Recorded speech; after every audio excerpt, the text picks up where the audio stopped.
Once you've entered in your pantry items, your ingredients and supplies, it's time to enter in our containers. And again, you're only going to put in what's relevant to you right now. Please don't feel like you have to go through every single cake pan, every single springform pan, every single brownie pan, every single cupcake size.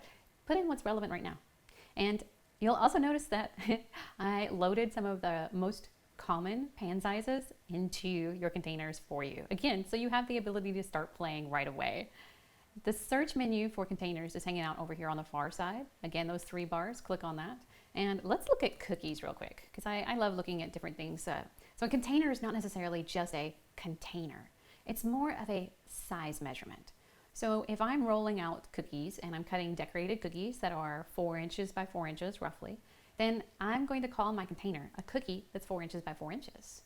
And the easiest way to define cookie sizes is to take all those fancy cutters you've got and put them on a grid, put them on an inch grid, and calculate, is that cutter going to fit inside of a 4-inch square, or is it going to be inside of a 3-inch square?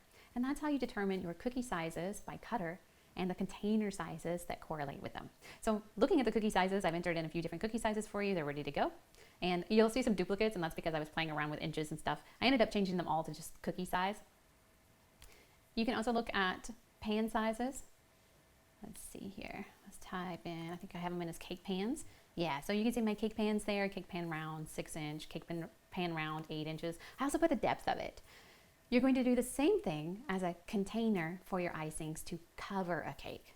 So if I'm developing an icing recipe and I am going to figure out how much icing covers a 6-inch round, I'm going to type in my containers as to cover a 6-inch round cake. So 6-inch cake, 8-inch cake, and you might even have to specify if you do different heights. If you do an 8-inch 1-layer cake, like a smash cake, you might have to put that in as a separate container.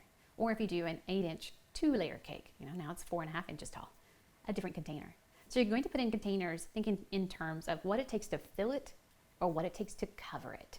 And to add a container, we're going to click on the icon, the little tab button here, and put in something new. Let's say icing 6-inch round, 2-inch tall. That's my container.